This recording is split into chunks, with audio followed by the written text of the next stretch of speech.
This is a Mazda 2 Hybrid. It's the same car as a Toyota Yaris Hybrid. And it doesn't matter which one I drive, I'm amazed by how little fuel they use. I even drove one all the way around Iceland, including a detour into the West Fjords. And it got me thinking, is this hybrid more green than an electric vehicle?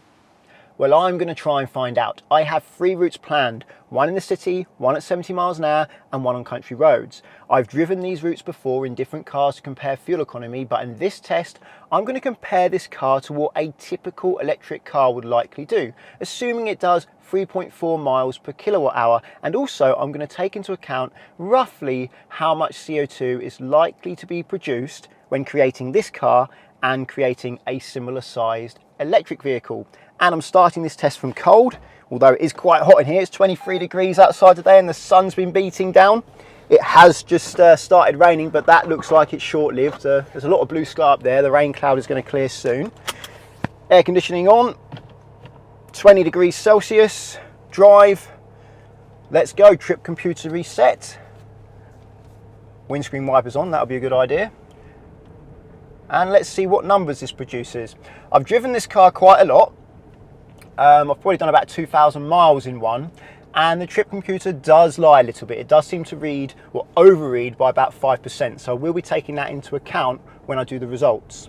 I have done a full review on one of these cars. If you're interested, I'll leave a link to it in the top right hand corner of your screen. I'm feeling so much better now the air conditioning is on.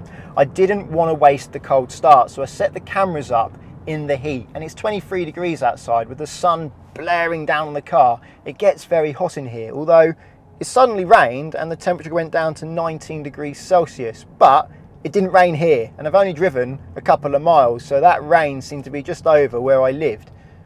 The reason why I didn't want to waste the cold start is because engines use more fuel when they're cold. So if I did this test when the engine was already warm, it would get better fuel economy.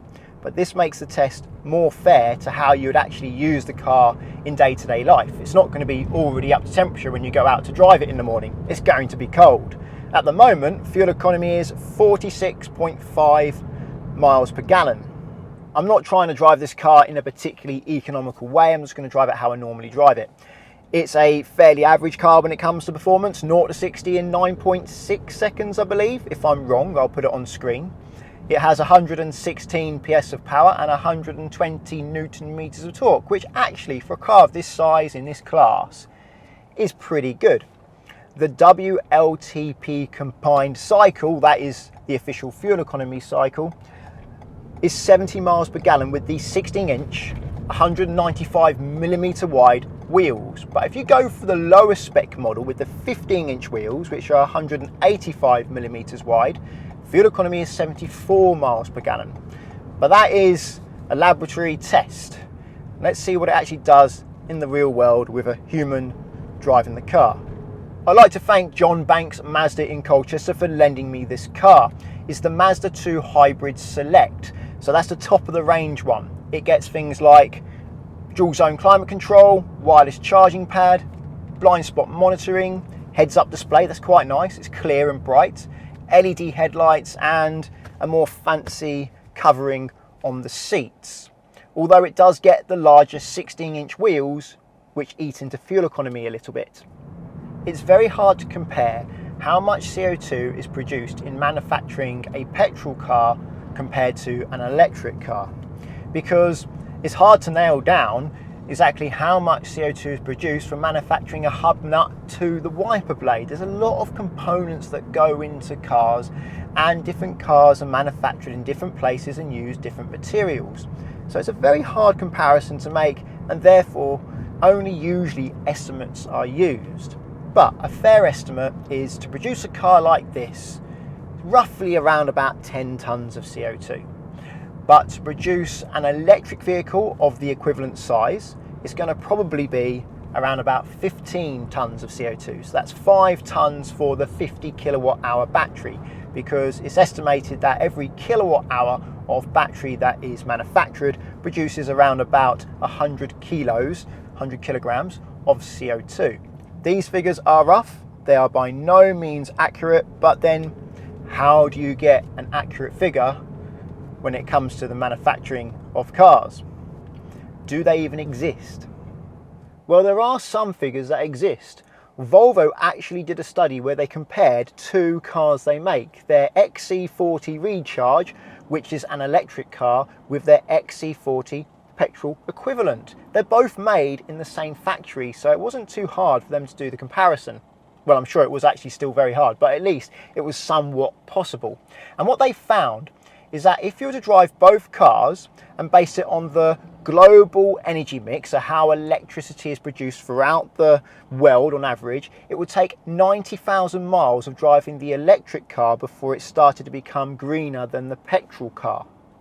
But if you were to base it on the energy mix in Europe, the CO2 produced to generate electricity in Europe, it was 52,000 miles. And if you were to run it on purely green electricity, so wind power and solar power, then it would take 29,000 miles before the electric car started to become more green, or when I say more green, produce less CO2. But does 90,000 miles mean that by the time the car is producing less CO2 over its whole life cycle, it's ready for the scrap heap? Well, no. Volvo said they were basing their study on the car having an expected usage phase of 124,000 miles. That doesn't mean that the car will only last 124,000 miles. It's just the average. Some cars are crashed and written off long before then, but other cars go on to do 200, 300, 400,000 miles. I myself have a car that has over 200,000 miles on it. And in fact, Volvo, they're the record holder at the moment. They have a Volvo with over 3 million miles in the US. A man called Irv Gordon used to own it. Unfortunately, he's no longer with us, but I believe the car is still in existence and it's still having miles put on it. So considering that most cars are used from between 110 to 120,000 miles before they're scrapped, I understand cars can last a lot longer, but that is the average.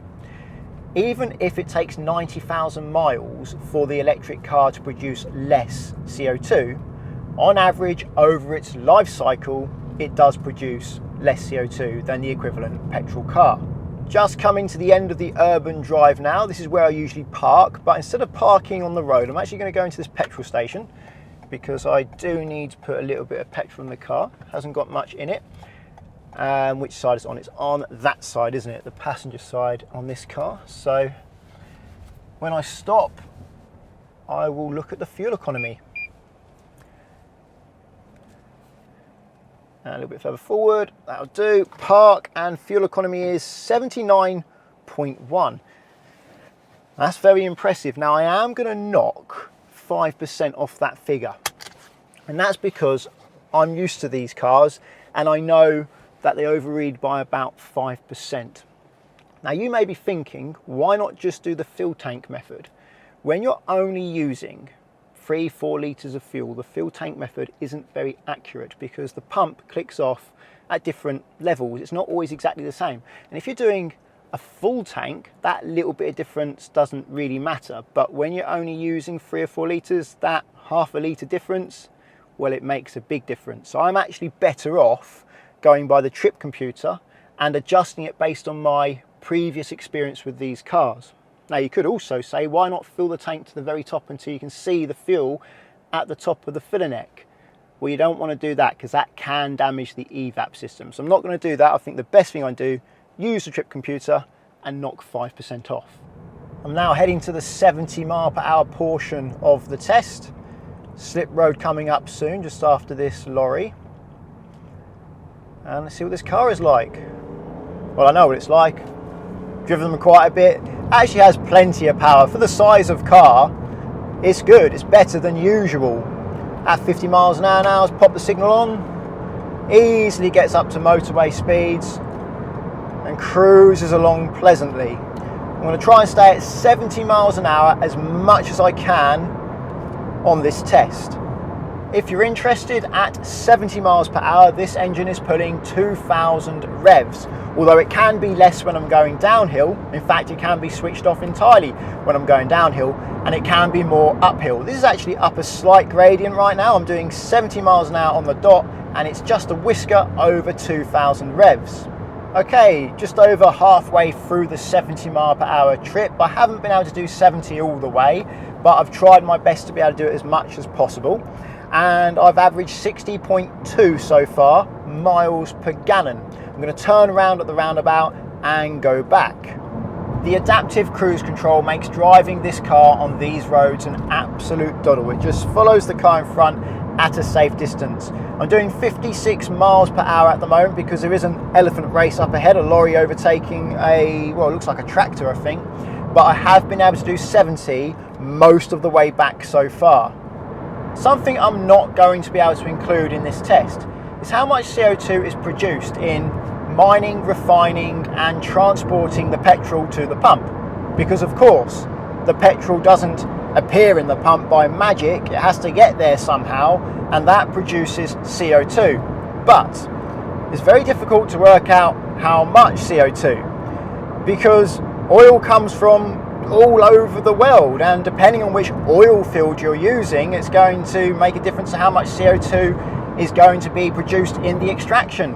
And then there is the transportation of that oil or that petrol once it's refined. It's so variable, I just can't put a number on it. I just don't know. So I'm going to have to leave it out. But something to consider is that whatever petrol I use, or whatever CO2 this car produces from burning the petrol, more CO2 has been produced from getting the petrol to the pump. Okay, just coming off the 70 mile per hour road now into a 30.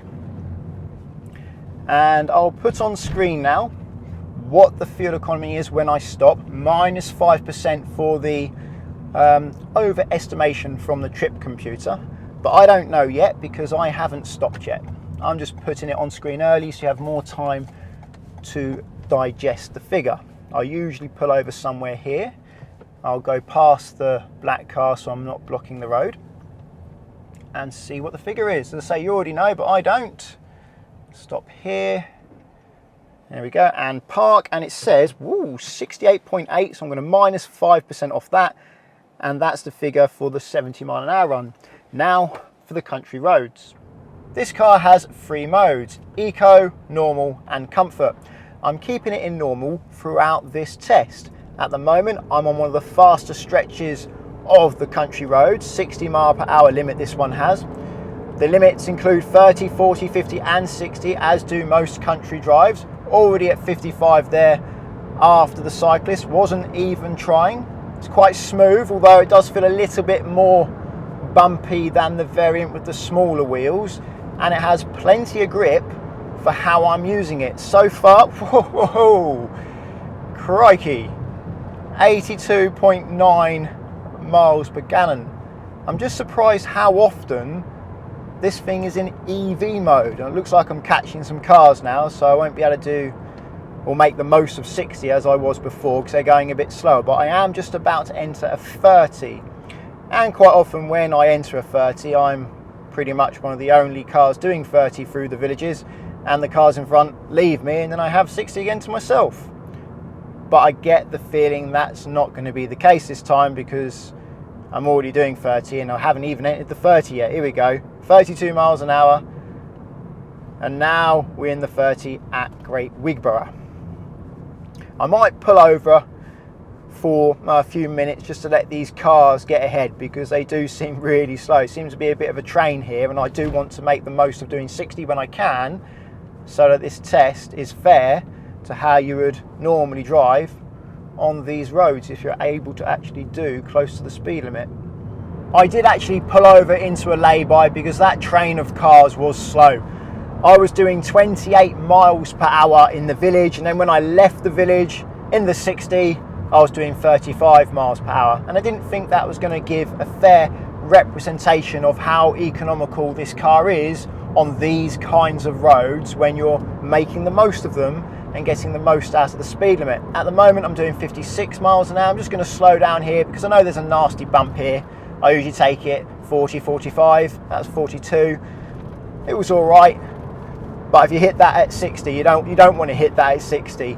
Doing 54 miles an hour now, just slowing down for this bend. I'm not driving dangerously, I'm not accelerating harshly or braking harshly, gentle acceleration, gentle braking, but safely within the speed limit. I'm amazed at how, whoa, that car was driving in the middle of the road for quite some time there. That was a little bit scary. That was terrible driving. Anyway, I was going to say, I'm amazed at how economical this car is. 78.5 miles per gallon. And as I say, 55 miles an hour right now. Keeps slowing down to about 40 and speeding up to around about 60, and it's still maintaining incredible levels of fuel economy. Also, it's quite nippy as well. Between 40 and 60, I'm not pressing the gas pedal much, but it does pick up, lifts its skirt and runs. Okay, I'm just finishing now, parking up, and let's see what we've got. 83 miles per gallon on the trip computer. I'm going to dock that by 5% for reasons that I've already explained, but well, that is incredibly impressive. Is it good enough though to make this greener than an electric car? So it's a different car and a different day, because I had to give the Mazda 2 Hybrid back. I ran out of time filming that day, but I've got some figures. The average over all 3 runs was 73 imperial miles per gallon, and that's with me taking 5% off because the trip computer overreads. How many grams of CO2 is that? Well, I worked it out, and if you were to do 125,000 miles, which is about the typical life cycle of a car, how long a car is going to be on the road for. I know cars can go a lot further, but that's the average. It's actually a bit more than the average, but I'm doing a bit more because people are starting to hold on to their cars longer at the moment. It's 18 metric tons, 18,000 kilograms of CO2 in petrol. Quite a bit, yet there's more. And I can't actually work that out because there's no way of me knowing how much CO2 is generated from mining, refining, and getting that petrol to the pump. So I'm going to ignore that and just say 18, but it is more. Online I read you can add 30% to that figure, but I don't know how reliable that source is and whether that's an accurate figure. I doubt it, because how would you know? It depends where the fuel is coming from and where it's being mined. It must be quite a big variation depending on those factors.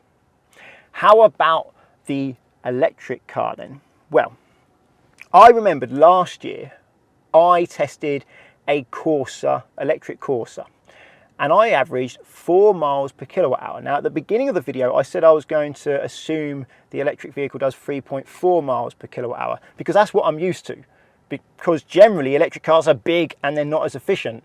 But it's only fair I compare the Mazda 2 Hybrid with that little Corsa because they're a similar size, and the Corsa did 4 miles per kilowatt hour, so that's what I'm going to use. How accurate the Corsa's trip computer is, well, I don't know. I'm just going to have to go by that. I'm also going to take into account a 25% loss because the electricity has to make its way out of the power station, through the high voltage power lines, through the low voltage power lines, and then into your battery. And this process is not 100% efficient, but the losses do vary. So to do 125,000 miles in an electric Corsa, assuming that the electric grid is producing electricity at 182 grams per kilowatt hour, which was the average for 2022, which is actually pretty good. It's going down. The electric car and the inefficiency of getting the power from the power station to the wheels is 7 tons of CO2. So to propel the car, the electric car uses a lot less, or should I say it produces a lot less CO2. How much CO2 is produced in the creation of the vehicle? Well, that's hard to figure out. The manufacturers are going to struggle to figure that one out. They have to think about how much CO2 is produced for every single component and every step of the process. Not easy. But a fair estimate is to say the petrol hybrid produced 10 tons of CO2 and the electric Corsa produced 15 tons. These figures are most likely wrong, but it's a fair assumption to make, and it's fair to add 5 tons for that 50 kilowatt hour battery in the electric Corsa. So let's add the figures together. We have 28 tons now for the petrol hybrid and 22 tons of CO2 for the electric Corsa. If you were to charge the electric Corsa in the south of Scotland though, that 22-tonne figure would be significantly less because in the south of Scotland they have a lot more renewable electricity. But if you were to charge it in the south of Wales, where they rely more on gas for their electricity, the figures are almost exactly the same of the petrol hybrid. There's not a lot in it. But on average in Great Britain, including manufacturing up until the point of recycling, electric cars do produce less CO2 if you compare like for like. That's on average throughout the country. But what about recycling? Well, both cars have a lot in common. They're both a car. They both have steering wheels, seats, an interior, suspension, a chassis. The difference is the petrol hybrid has an engine. The electric vehicle has a massive battery, 50 kilowatt hour battery. You could say the hybrid has a battery, but that really is tiny. It's not even a kilowatt hour. So what are you going to do with that big battery? Well, some people say it has a second life and can be used as grid storage so that when the wind isn't blowing and the sun isn't shining, we can store renewable energy, meaning we can be more reliant on renewable energy. But that's missing the point here. That battery is not going to last forever and eventually it will need to be disposed of. So second life or no second life, what are you going to do with it? The good news is you can recycle car batteries and you can actually get more than 90% of the materials out of them for reuse. How much CO2 is generated in the recycling of that battery though? Well, that depends on where the recycling plant is and where they get their energy from. So it looks like, as far as my tests can tell, and assumptions about manufacturing and recycling, because we don't have these exact figures, the Mazda 2 Hybrid, over its average expected life, charged in Great Britain, on average, produces more CO2 than the equivalent electric car. An argument I often hear against the electric car is that if someone goes out and buys a new electric car, if they don't drive far enough to save enough CO2 to make up for the extra CO2 that's generated in the manufacturing of the car, if they don't do that, then they're actually causing more harm than good. But this is inaccurate and misleading. How much CO2 that is generated in manufacturing should be spread out through the life of the car, because that's how much usage that car is getting, not over the first owner's usage, which could be, well, very variable. They could keep it the entire life of the car, or they could get rid of it after 5 minutes. It's not really relevant. What would be relevant though is not how many owners the car has, but how long it lasts on average. How long a car lasts has nothing to do with how long it can last though. It's to do with the economy. I used 125,000 miles in this video because that's a bit more than it is now and people are starting to hold on to their cars longer, and it's a nice round figure. It is an assumption, a ballpark figure. This car's already done over 200,000 miles, as I said earlier on in the video. How long a car lasts is to do with how many people are buying new cars. It's to do with the economy. If more people are buying new cars, then used cars get cheaper earlier, meaning that they are scrapped at a younger age. A car lasts as long as it takes for it to become nearly worthless. If less people are buying new cars, used prices go up because of supply and demand, then used cars are worth more for longer, therefore it takes longer for them to become worthless, and therefore they get scrapped at an older age. But this isn't really relevant to the electric car. This has been the case, well, since people have been buying and selling cars. The difference is the electric car has a higher CO2 burden up front and a lower CO2 burden during the running of the vehicle, but overall it does appear that over its life cycle it produces a bit less. There is relevance to this argument though. If people stop buying new cars and they just use what's already on the road, well, that would be good for CO2 in the short term because we wouldn't be producing CO2 from the manufacturing of vehicles, but we wouldn't be making progress long term either. And we would be driving aging cars that are becoming less safe and aren't as safe as the newer cars anyway. If we stop buying new cars, the manufacturers who make progress in safety and efficiency, well, they're not going to have anybody to sell their product to. So they're going to stop making progress and we're going to end up stuck in the same place. Actually, we probably wouldn't stay in the same place. More likely, we would go backwards because we would have aging cars that are deteriorating. Soon, I'm going to do a video on why people hate electric cars, because many do. But the reasons why they do aren't always obvious. And some of them are actually quite interesting. Coming soon. Well, I hope you found this video interesting. If you did, please give it a thumbs up. And if you're looking for car insurance, check out the links to Collingwood and Confused in the description. If you're learning to drive and want to insure yourself on somebody else's car, then Collingwood are there for you, because you can do so without affecting the owner's policy. And that takes away a big stress from the owner of that car.